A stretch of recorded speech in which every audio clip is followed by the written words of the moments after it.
최근 샹그릴라 안보 정상회의에서 리처드 말스 호주 국방장관은 웨이펑어 중국 국방부장과 1시간가량 면담했습니다.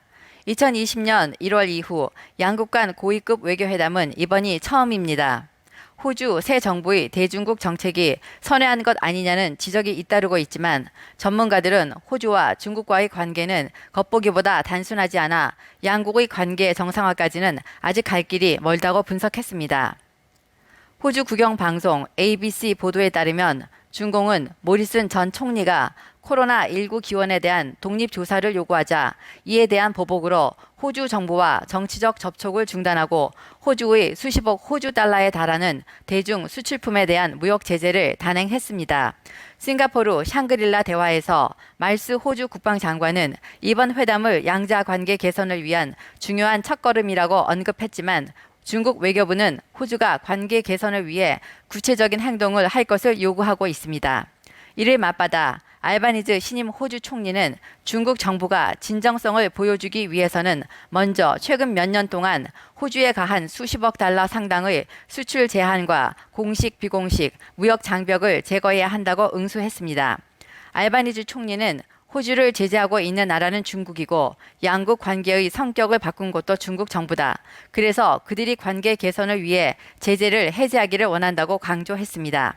이와 관련하여 데니스 리처드슨 전 호주 국방장관은 호주와 중국의 관계 정상화는 아직 갈 길이 멀었다고 진단합니다. 호주 전략정책연구소의 선임 분석가 말콤 데이비스는 양국 국방장관 회동의 의미를 지나치게 과장해선 안 된다고 주장했습니다.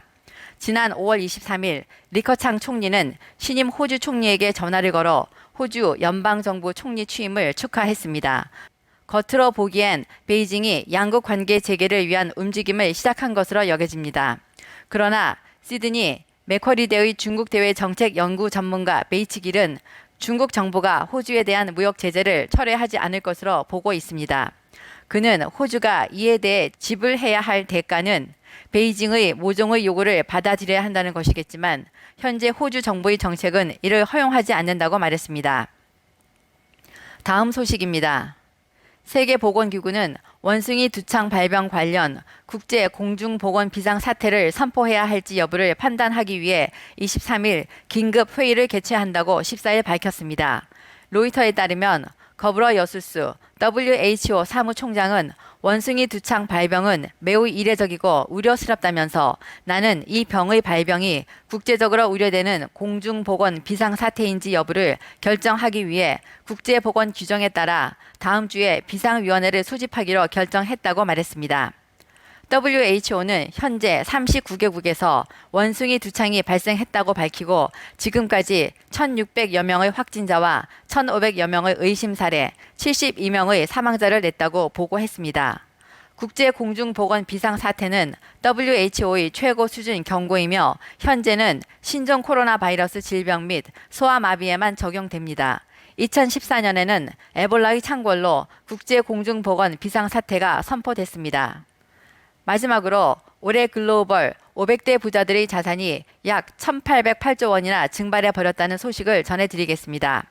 블룸버그 억만장자 지수에 따르면 증시 폭락으로 세계 500대 부호들이 올 들어 1,808조 원가량 손실을 봤다고 합니다. 13일 하루에만 약 266조 원이 증발했습니다.